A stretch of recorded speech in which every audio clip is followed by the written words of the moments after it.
Sobre microplásticos e nanoplásticos, né? Eu quero introduzir aqui a minha convidada, que é a doutora Grace Fontana. Doutora Grace é de Caxias, né, Grace? Sim. Trabalha aí há quantos anos na medicina? 20 anos já. 20 anos já, Sim, Grace? formada. Parece tão novinha, né? É. E tu veio de Caxias, formada na URGS, né? Que eu sei. Tem uma formação de ginecologia e obstetrícia.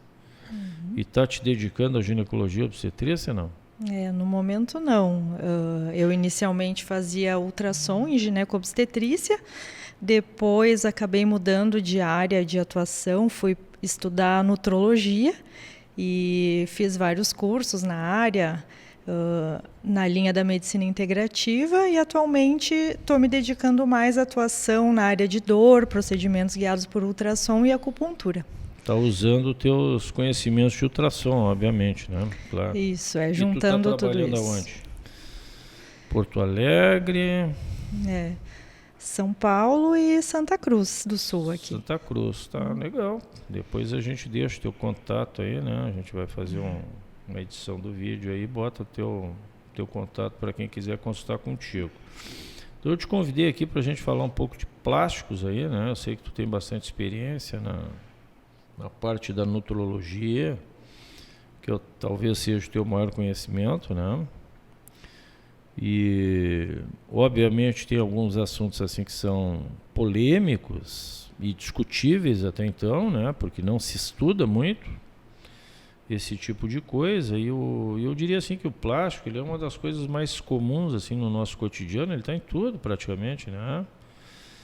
E a gente tem diversos tipos de plásticos, assim, servem como matéria-prima para a fabricação de escova de dente, brinquedo que as crianças usam, bijuterias, esponjas, peças de limpeza de computador, revestimentos, capas de celulares, utensílios domésticos, utensílios de limpeza, e inclusive como materiais assim esfoliantes, né, para estética, né?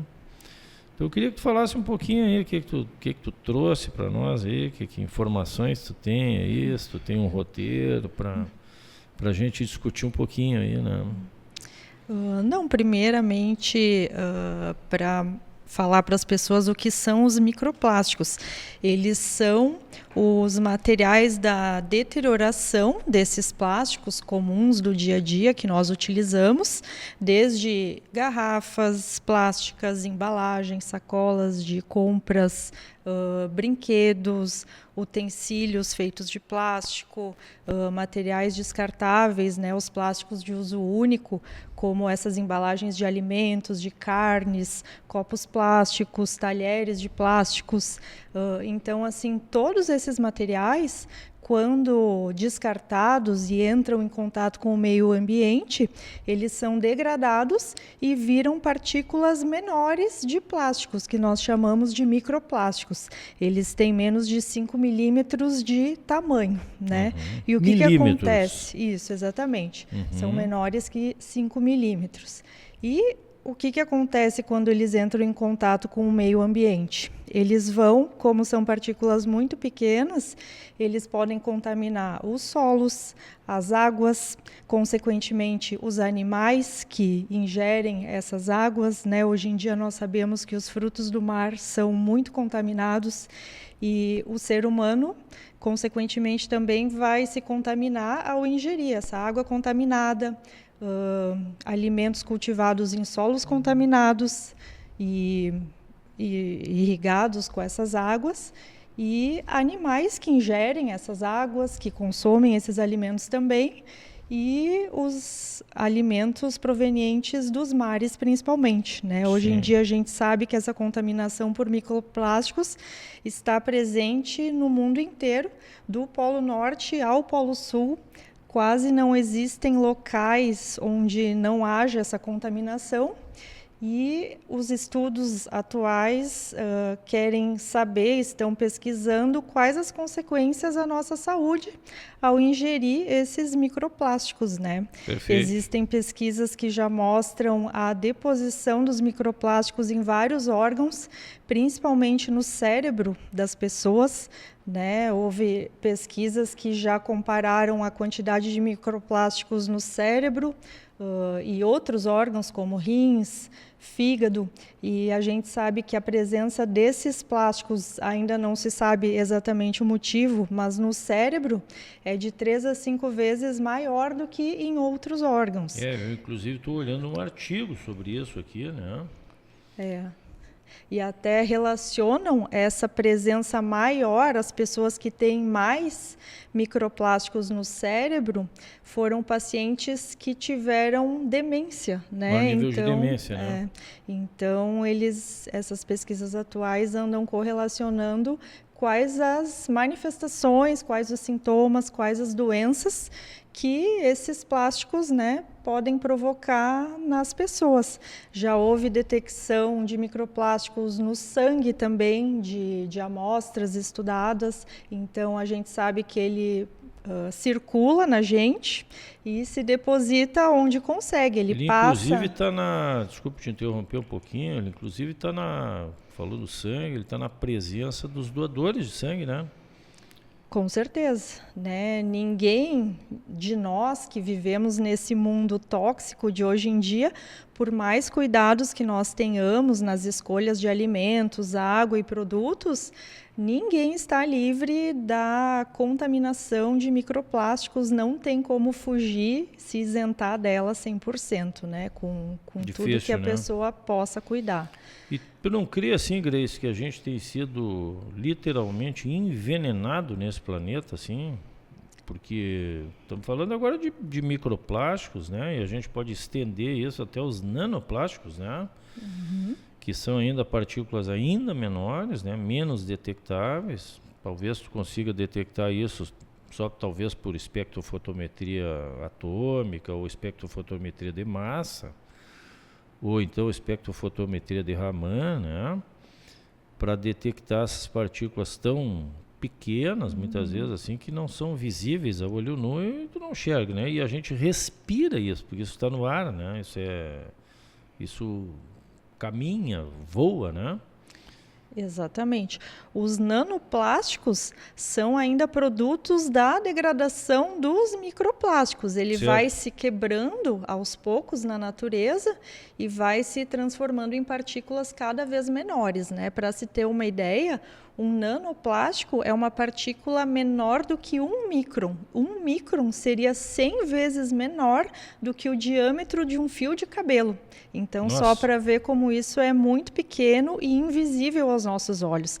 Então, por exemplo, uma água mineral de uma garrafa plástica que nós tomamos, muitas pessoas escolhem por acharem mais saudável do que a água da torneira, né? Por várias questões, enfim, ela pode conter muitas partículas dentro dessa água dos microplásticos, tanto do material da própria garrafa, que quando submetido ao calor, por exemplo, de um transporte de garrafas de água num caminhão, pegando sol, ou mesmo aquecendo dentro de um carro, ou mesmo do nosso processo de pegar a garrafa, amassá-la, ela pode liberar essas pequenas partículas para dentro da água, que depois nós vamos consumir, e as pessoas não enxergam, né? Elas são invisíveis, ninguém tem noção disso.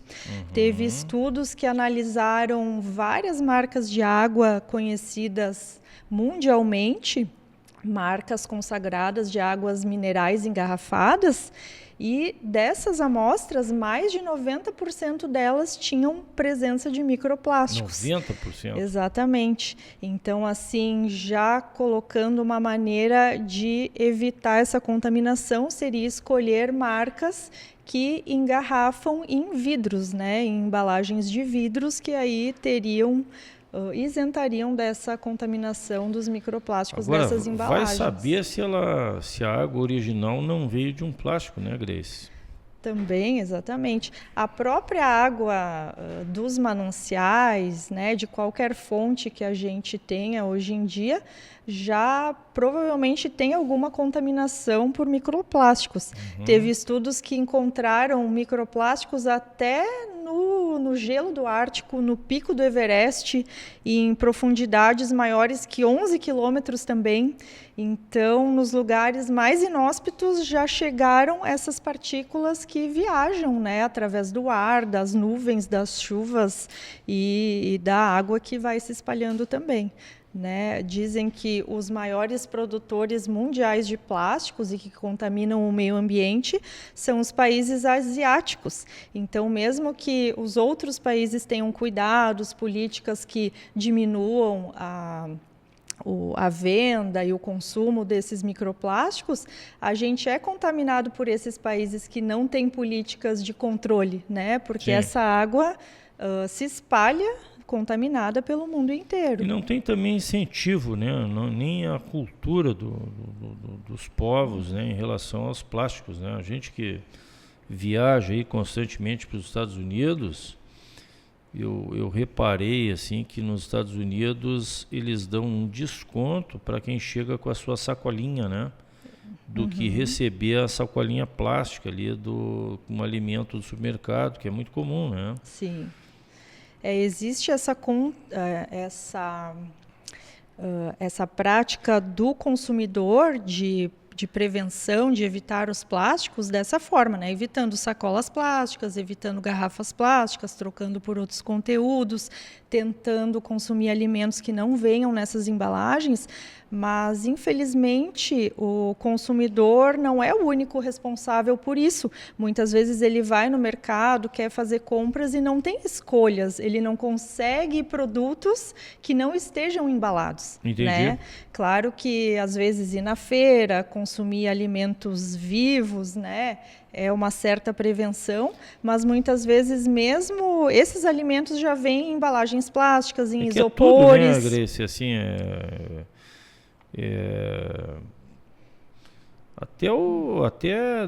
assim, vamos dizer, os remédios são assim, né? Não tem um plásticozinho em volta ali, né? Uma capinha de alumínio e muitas vezes um plástico, né? E ultimamente nós vivemos uma cultura de muitas compras pela internet, muitos deliveries também. Então, o que acontece? É diferente quando nós pedimos um delivery de alimento em casa, ele já vem numa embalagem, vem numa caixinha de isopor ou num plástico também, vem com talheres plásticos, também aumenta esse consumo, né? Então, assim, claro que parte da responsabilidade do consumidor em selecionar esses produtos, pelo menos reduzir o consumo dos plásticos, é importante. A gente não consegue evitar 100%, mas com certa consciência já dá para reduzir bastante.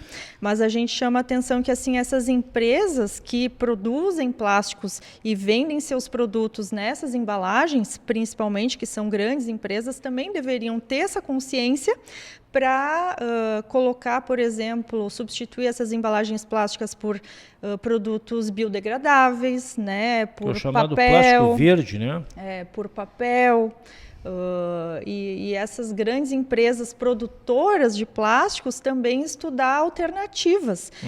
Hoje em dia estão estudando bioplásticos, que seriam derivados, ao invés de polímeros sintéticos, de materiais de algas, né, marinhas. Só que, claro, hoje em dia ainda é muito mais caro a produção desses bioplásticos, que aí quando nós ingerimos não faria mal, seria inerte à nossa saúde e também se decomporia no meio ambiente, seria o ideal. Mas até trocar tudo isso e reduzir custos dessa produção, parece que é um caminho bastante longo para a nossa realidade. Não existe incentivo, né, Grace? Assim, porque, olha só, o Brasil, por incrível que pareça, né, ele é o país número 1 na reciclagem do alumínio. Porque há um incentivo nesse sentido, né? Então, assim, tu pega esses catadores aí e tal, eles estão em busca do alumínio, que talvez seja um dos materiais mais importantes da indústria, assim, e ele retorna num período de pelo menos, assim, no máximo, digamos assim, né? Não é pelo menos. No máximo 30 dias ele já consegue estar de volta. Enquanto que o plástico ele permanece para lá de 400 anos, talvez, né, para a degradação total dele, né, se é que acontece isso, porque a gente está vendo os microplásticos, os nanoplásticos. Tu mesmo falaste assim dessa questão, assim, né, o Everest tem 8.000 e não sei quantos metros de altura. E eu estava olhando ali um artigo, uma reportagem, né, falando daquela fossa das Marianas que fica lá na Oceania, né, que virou uma espécie de trincheira onde todas as correntes marítimas estão levando os plásticos para lá e aquilo virou um lixão, né? Essa Fossa das Marianas que tem 11 quilômetros de Profundidade, né? Imagina, 36 mil pés, né? É a altura que um avião voa, né? A altura que um avião voa aí, normalmente, um avião cruzeiro, aí, né? Que loucura isso, né? Exatamente. Que loucura isso. E essas, vamos dizer assim, a gente sabe que tem os plásticos que são mais resistentes ao calor e os plásticos menos resistentes, né? Outro dia eu estava falando com o rapaz da Gazeta aqui, o Edmundo, nosso querido Edmundo, e estava falando que tem embaixo dos plásticos tem um triângulozinho com numerações. Tu consegue me dizer alguma coisa sobre essas numerações, o que elas significam? Porque ali está o tipo de plástico e a sua, vamos dizer assim, termorresistência, né? Eu estive olhando uma coisa assim sobre isso, né? Porque tem o PET, que é o triftalato de polietileno, né? Que é o mais comum que a gente vê, essas garrafinhas d'água aí que o pessoal bebe. Nós temos assim os polietilenos de alta densidade, que a gente faz aí coisas múltiplas assim, né? Materiais mais duros, mais resistentes, até mesmo para dentro das paredes, assim, né? A gente tem portas que são de plástico de alta resistência. Eu vi também na engenharia da aviação, estão usando cada vez mais, porque o plástico ele é leve, estão usando plásticos assim que são resistentes ao fogo, né? Para eventuais danos assim na aviação. Problemas, né? E uma infinidade de plástico, desde até o baquelite, por exemplo, né? As esponjas de cozinha que a gente usa e tal. Tu tens alguma informação a respeito disso aí? Alguma coisa que tu possa nos dizer? Falar alguma coisa ou não? Sim, assim, existem diversos tipos de plásticos que são usados de acordo com as suas características para determinados produtos ou embalagens, enfim.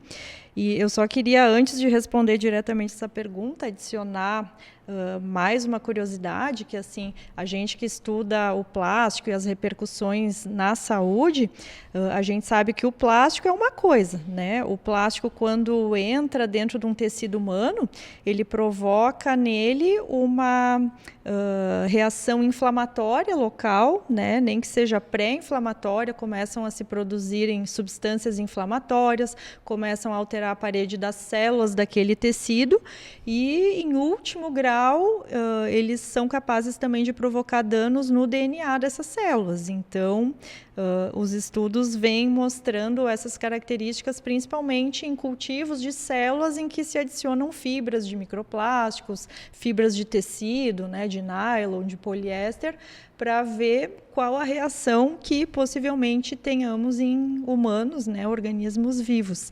Só que uma coisa são os plásticos, outra coisa são os aditivos que normalmente vêm adicionados aos plásticos, né?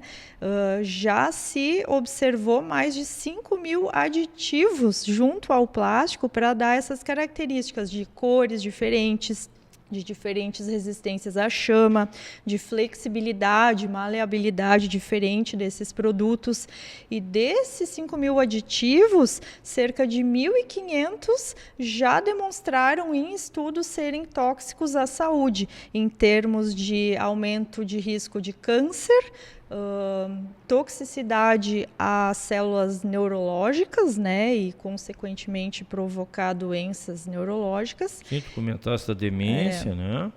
Mas só esses aditivos, né? Então, eles também são neurotóxicos. Os microplásticos são, mas esses aditivos também são carcinogênicos e também podem ser disruptores endócrinos. Então, os disruptores endócrinos, o que são? São moléculas que entram no nosso organismo, se ligam a receptores de hormônios ou a moléculas que transportam esses hormônios, principalmente, e fala um simulam... pouco mais, de uma maneira um pouco mais comum, assim, o que é um disruptor endócrino, para o povo em geral aí que vê aí, né? Eles mimetizam o quê? Os disruptores são moléculas que vão atrapalhar o efeito do nosso hormônio natural dentro do nosso organismo. Elas podem atrapalhar tanto a produção desses hormônios, como o transporte desses hormônios ou o efeito desses hormônios quando ligam nos receptores às células. Porque como é que os nossos hormônios funcionam? Nós temos várias glândulas que produzem hormônios, a tireoide, os ovários e testículos, o pâncreas, a adrenal, né? Todas essas glândulas fazem uma sintonia, produzem hormônios uma para comunicar com a outra e regular todas as funções do nosso organismo. Quando existem essas substâncias, principalmente químicas, sejam plásticos, sejam metais tóxicos, às vezes até outras substâncias de alimentos, elas podem atrapalhar essas informações que os hormônios têm que fazer para o equilíbrio do nosso organismo, para a nossa saúde. Então, eles são chamados de disruptores endócrinos. Muitos deles ocupam o lugar que o hormônio deveria ocupar no seu receptor. O que é o receptor?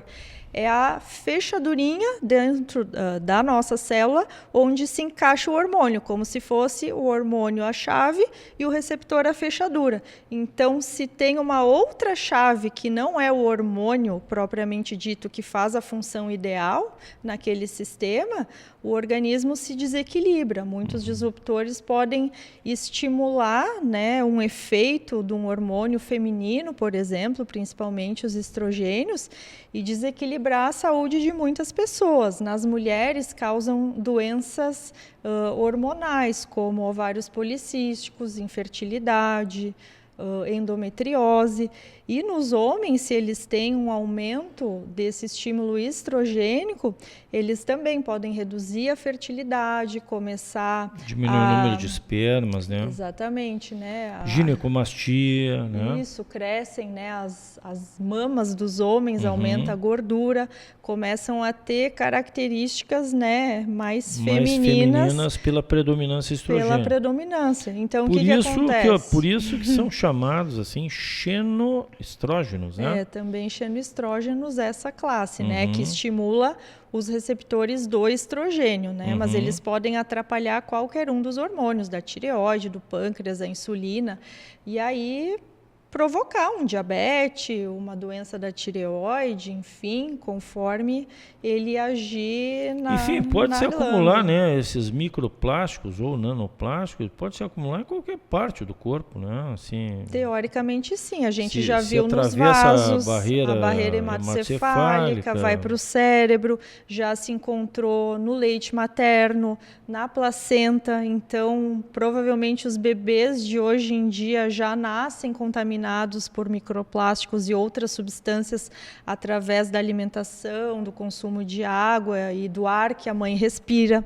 Não tem como ninguém fugir, né? Diz que nos últimos 50 anos em que não havia a produção de plásticos, houve uma produção e consumo muito maior, e as pessoas, os organismos que nunca tinham tido contato prévio com esses microplásticos e passaram a ter em grandes quantidades, provavelmente tenham doenças relacionadas, provocadas por eles, né, ou pioradas, agravadas, estimuladas, enfim. É isso que a gente anda estudando para correlacionar o efeito na nossa saúde. Mas voltando ali à questão das numerações dos plásticos, né? Se a pessoa for pegar um copinho de plástico para servir um cafezinho, por exemplo, ela deve, quando pega esse copo, olhar na sua base, que vai ter um número ali. Se ele for 2, 4 ou 5, ele é mais seguro para o consumo de uma bebida quente, ele vai ser mais resistente ao calor, né? Não vai se degradar tanto a princípio, a gente não sabe se ele é totalmente inerte, provavelmente não, mas não vai ter uma degradação, uma liberação desses microplásticos e outros poluentes para dentro do seu líquido quente ali.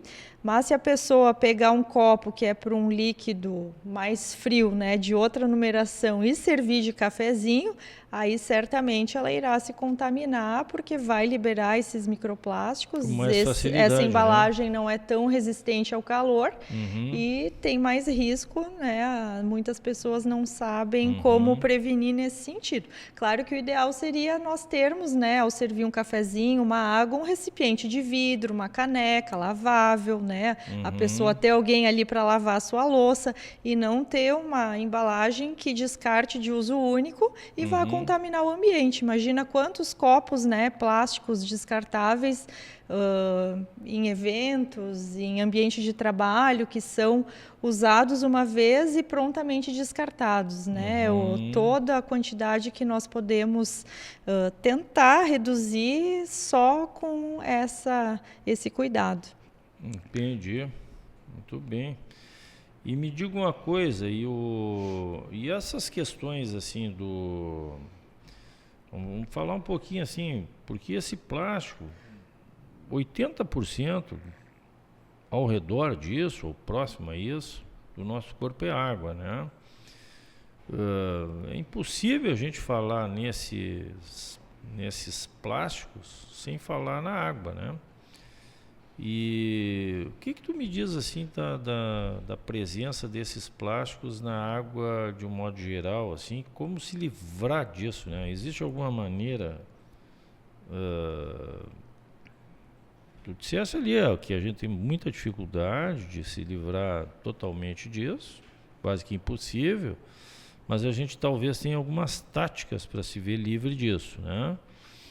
Quais seriam essas táticas no teu ponto de vista, assim, para a gente tentar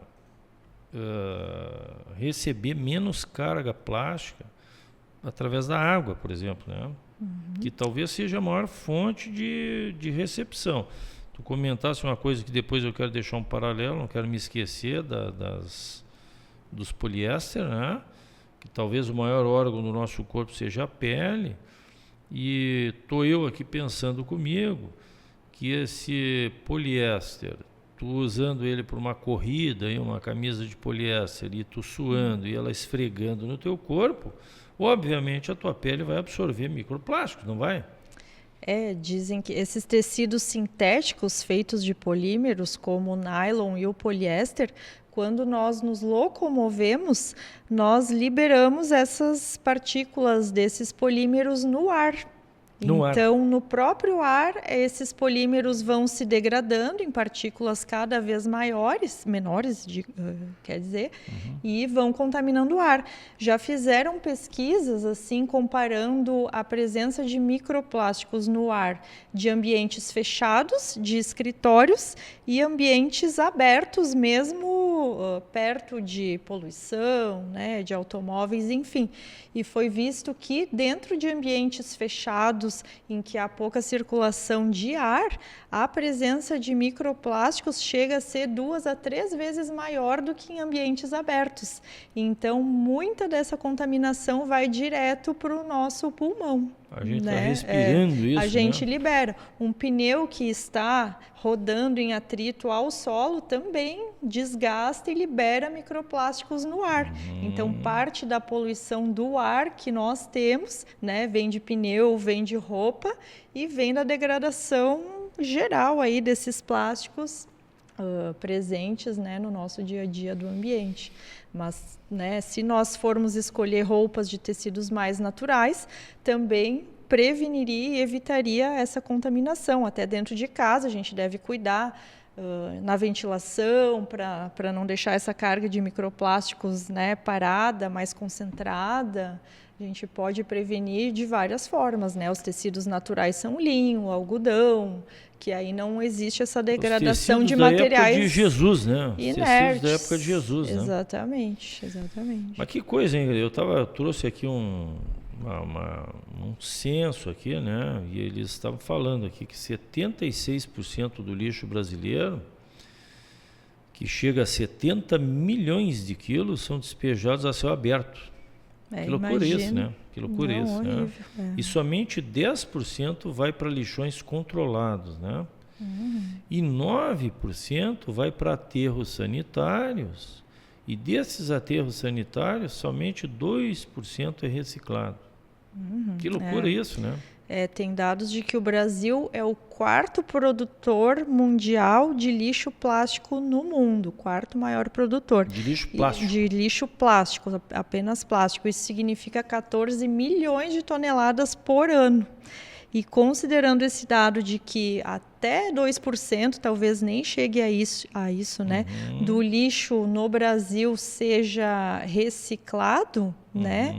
Isso é muito pouco, mesmo que as pessoas tenham consciência de separar o seu lixo orgânico do seletivo, separar as embalagens plásticas, além dessa pequena porcentagem do conteúdo de lixo seletivo ser reciclada pelas empresas, existem muitas embalagens plásticas, muitos tipos de plásticos que não têm como reciclar.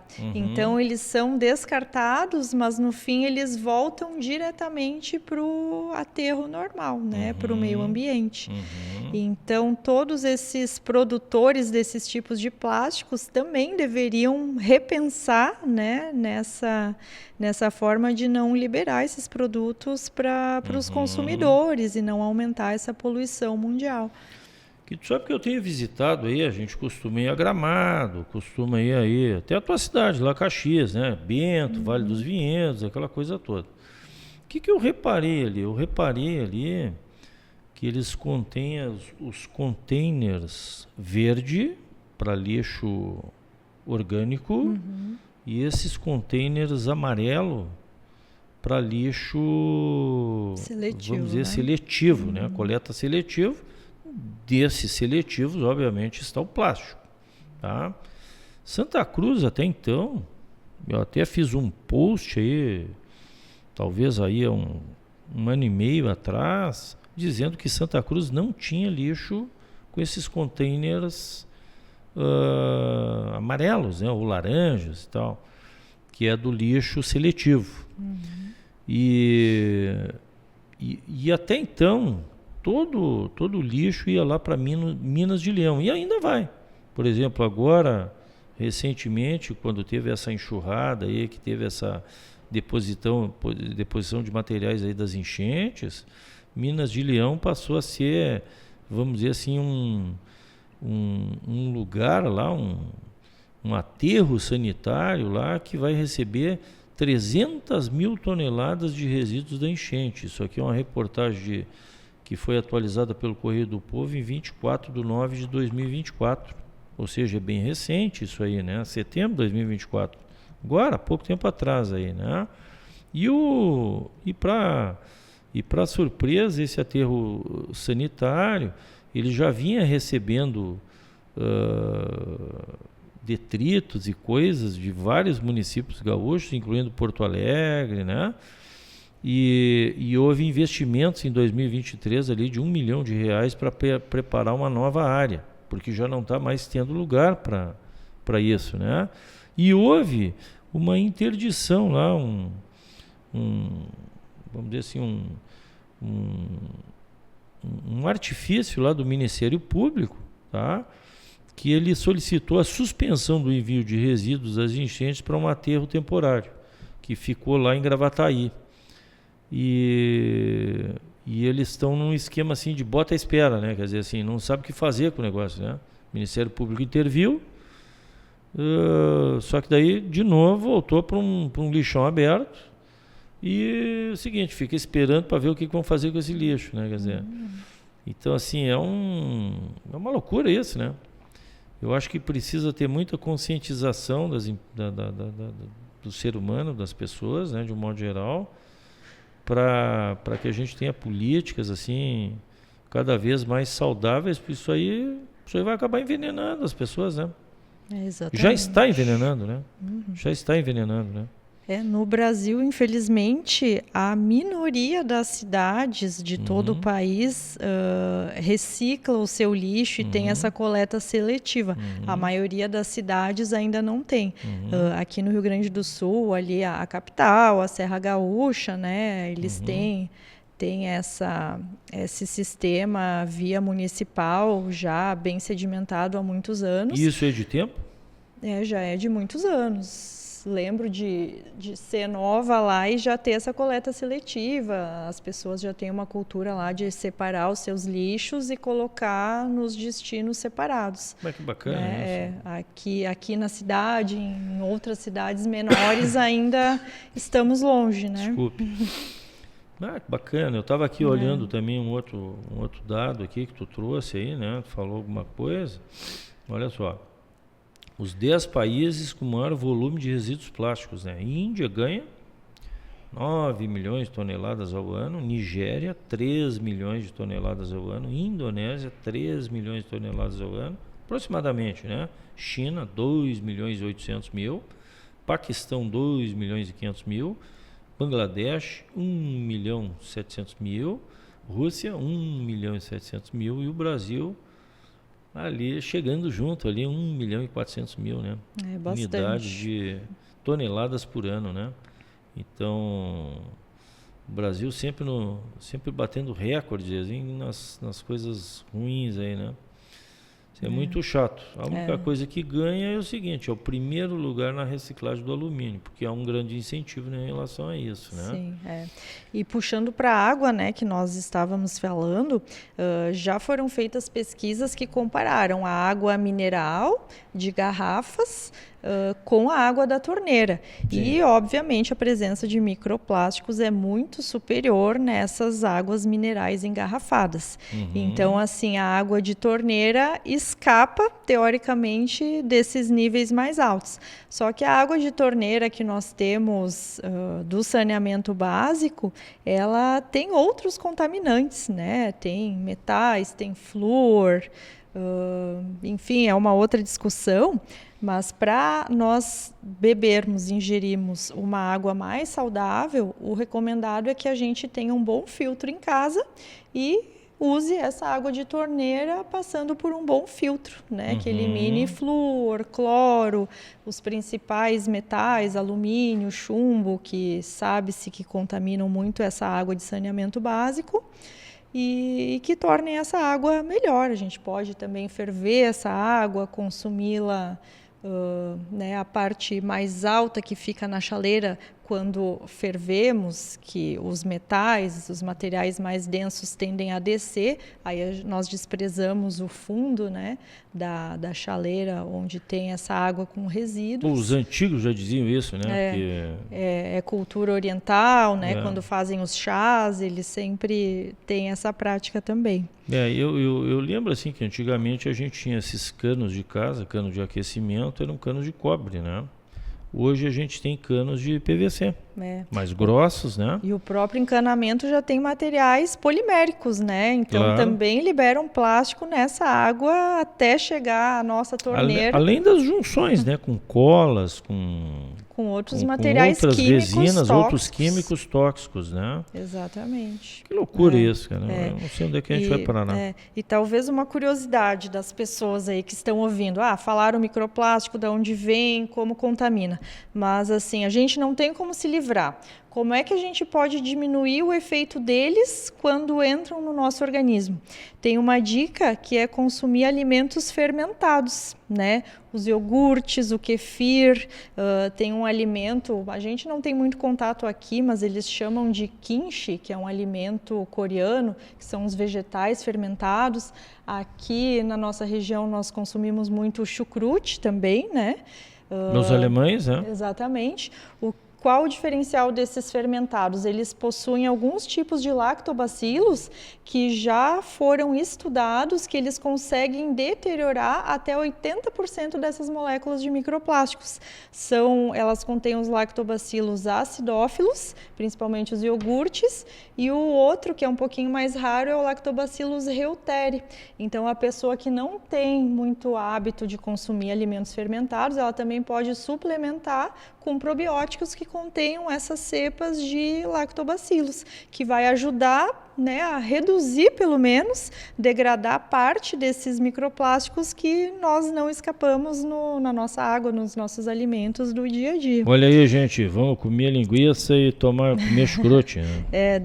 Né? Reduz também, além de degradar essas moléculas, também eles são capazes de reduzir o estresse oxidativo, né, das células que encontraram, né, estiveram presentes junto a esses microplásticos e alteraram as suas funções. Então, pelo menos reduz parcialmente esses efeitos tão nocivos, para que a gente previna doenças piores, né? Já foi relacionado à demência, a doenças autoimunes, a reações alérgicas já ao contato com microplásticos. Porque não pertence ao ser humano, né? Não pertence ao ser humano, né? Se um microplástico ou outra substância funcionar como um disruptor endócrino no nosso organismo, muitas pessoas desenvolvem problemas hormonais que podem prejudicar até o próprio emagrecimento, né? As pessoas às vezes, não consigo emagrecer, só engordo, não como nada. Às vezes ela está toda contaminada de microplásticos, outros químicos, outros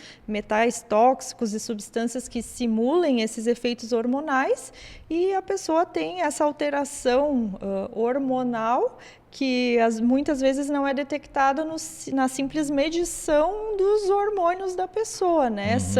São partículas escondidas, nós ainda não temos meios de detectá-las diretamente no sangue, no nosso organismo, mas sabemos que elas estão conosco, né? Porque já fizeram estudos também coletando amostras de sangue de pessoas de diferentes países. Em todos eles tinham microplásticos, certo, né? Em várias pessoas morreram, vamos estudar os microplásticos. Coletam sangue, todas as amostras contaminadas. Fazem uma biópsia, uma análise de um tecido, de algum órgão, cérebro, pulmão, todas têm contaminação.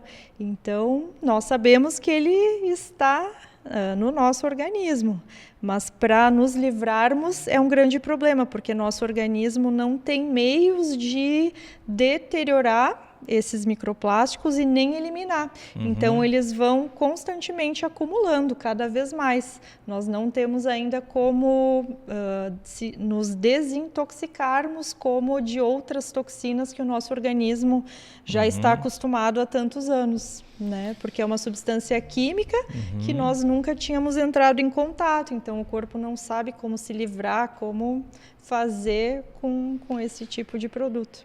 E para ir encerrando um pouquinho assim, né, Grace, vamos falar um pouquinho ali, bem ligeirinho assim, alguma coisa a gente falou de microplásticos ali, de halógenos, né? O que são os halógenos da água ali?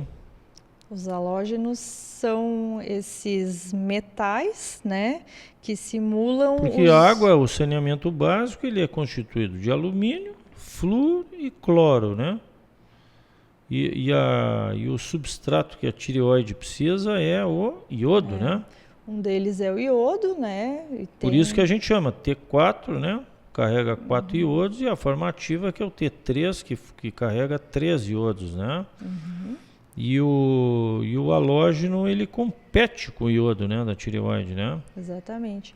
São metais que simulam o efeito do iodo, né? São o cloro, o flúor e o bromo.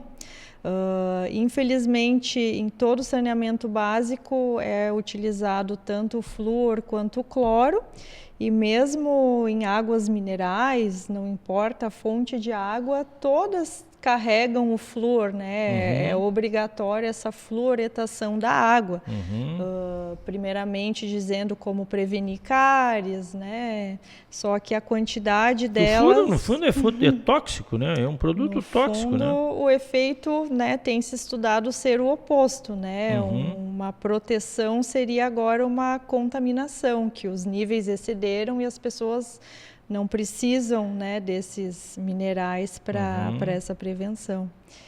Entendi. Então, isso também altera a qualidade da nossa água e nos contamina, de certa forma, também. São outros metais pesados que atrapalham a nossa produção hormonal, atrapalham a nossa tireoide, atrapalham a nossa produção de insulina do pâncreas, e as repercussões são todas muito similares. Doença, em resumo, doença, né? Doença. A gente não faz políticas preventivas aí, né? Cada pessoa tem seu alvo frágil geneticamente. Tu deste uma comentadinha ali, assim, na questão do filtro, um bom filtro, né? Então, você me fala assim, um bom filtro, porque normalmente os filtros são feitos com vários materiais, várias marcas, vários produtos e tal, não vamos falar marca aqui. A gente não tem conflito de interesse nenhum com nenhuma empresa, nenhuma marca. E normalmente se usa carvão ativado, que nada mais é do que coco crenado, né? Isso é o carvão ativado. Me fala um pouquinho desses filtros que a gente encontra por aí, do filtro de destilação e do filtro de osmose reversa. O que vem a ser isso? O melhor desses filtros todos, que a maioria das pessoas nem devem conhecer, é o filtro de osmose reversa, que ele faz um processo que retira totalmente todas as cargas iônicas, metais, minerais da água, né? Então, assim como o nosso cuidado é em retirar os contaminantes, o filtro que consegue retirar todos esses contaminantes, infelizmente, o único é a osmose reversa. Que nada mais é que uma membrana, né? Uma membrana que só deixa passar hidrogênio e oxigênio, que são os componentes da água. A água que sai desse filtro é H2O. Claro que somente H2O não é o mais saudável para nós ingerirmos. O ideal é, depois que essa água passa pelo filtro de osmose reversa, haja uma remineralização dessa água. A gente tem que adicionar um sal com minerais saudáveis, né? Magnésio, potássio, um conjunto ali de minerais, dá para ser adicionado o próprio sal integral, para que haja, né, um equilíbrio dos íons e da quantidade de água no nosso organismo. Se nós ingerirmos apenas essa água pura, vai desequilibrar essa quantidade de minerais que nós temos. A gente pode acabar perdendo minerais, né? Até se desidratando com uma água pura dentro da gente. E a destilação? A destilação é um outro método. Muitos serviços odontológicos, principalmente, usam muito água destilada. Nós usamos em injeções também a água destilada. Ela é produzida pelo destilador, que ele faz uma evaporação da água, né? Ela evapora e sai sem os seus minerais. O único problema desse filtro é que os primeiros ml da água que esse filtro libera, eles têm a presença dos trialometanos, que é um contaminante muito grave para a nossa saúde, né? Que também pode provocar várias doenças, é muito tóxico.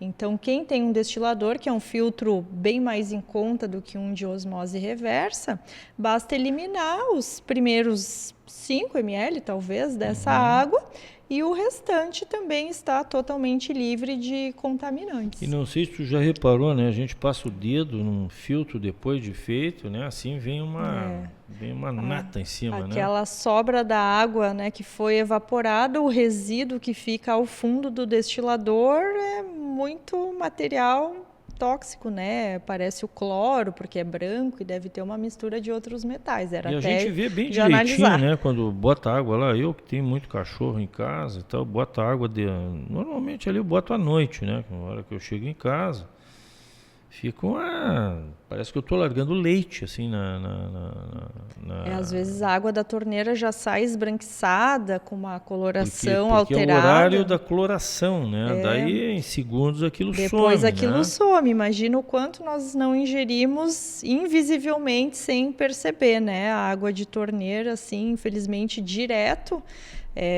não é boa para o consumo. E quem não tem a possibilidade de ter esses melhores filtros de osmose reversa ou de destilação, mesmo que seja um filtro de barro ou um filtro de uma boa qualidade que elimine esses metais, o cloro e flúor, já ajuda bastante do que beber água diretamente da torneira ou então beber as águas engarrafadas. E a água varia muito também de local para local, né? Exatamente, Certeza, cada né? cidade, cada saneamento, Né? cada Assim, momento teve mais chuva, mais seca, a qualidade dessa água vai variar também. E um recadinho final para nós aí, Grace. Então, qual é a solução aí para nós? Não, é isso, né? Assim, nós temos que a gente ter, pode fazer? Se temos conscientizar, que ter né? a consciência da presença desses microplásticos no ambiente, que pode trazer malefícios à nossa saúde. Não sabemos de todos esses malefícios ainda, estão sendo estudados. Então, por enquanto, quem consome embalagens, produtos plásticos, canudos, garrafas, sacolas, tentar, o que não puder evitar, reduzir o consumo. Tentar ver se a sua cidade tem uma coleta seletiva, se esses plásticos podem ser reciclados.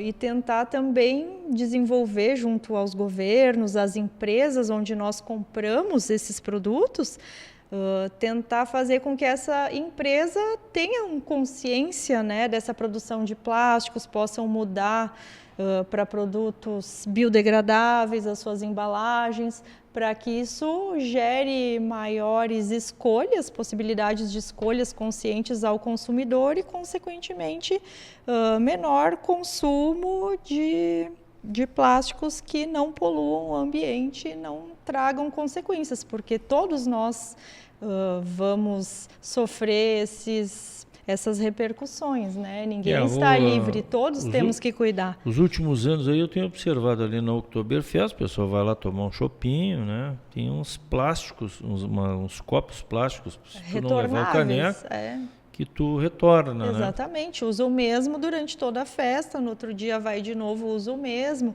Se não, se a pessoa, sei lá, toma 10 chopes, imagina 10 ele é um copinhos reciclável, né? desprezados. E se não tem um lixo, vai direto para baixo da terra, vai contaminar a água. E a pessoa é convidada a devolver o copo, porque tu compra o copo no início e depois tu devolve lá, porque tu recebe o dinheiro de volta, né? Pequenas ações, né? Na medida do possível. Geram grandes resultados. Exatamente, né? Quando são grandes comemorações, evitar esse alto consumo de uso único. Parabéns aí quem teve a ideia, né, da Oktoberfest fazer isso, né? Porque antigamente não era assim, né? Cada vez as pessoas buscam mais e procuram ter consciência, né? Então, assim, a pessoa compra de uma empresa que usa só plástico.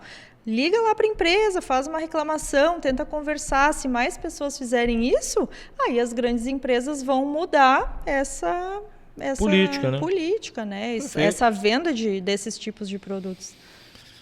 Muito bem, Grace, queria te agradecer aí, né? Eu acho que foi bastante esclarecedor aí. A gente tem um material rico aí, né? Espero que as pessoas tenham gostado, tenham entendido. Não, eu que agradeço o convite. Uma honra aí participar da primeira entrevista. Te convido outras vezes aí, né? Te convido outras vezes aí para vir falar aí mais coisas aí, né? Eu sei que tu conhece bastante coisa aí de nutrição e tal, que é importante. Falou essa do chucrute hoje aí, do fermentado, que eu não sabia, né? Isso aí. Obrigada. Muito bem. Ótimo, né? Esses tempos se falou aí até em comprar um arroz aí era um arroz chinês lá e tal, que vinha, sei lá, da Tailândia e tal, com plástico, né? Estão comendo plástico aí. Por favor. Mas é isso aí. Muito obrigado.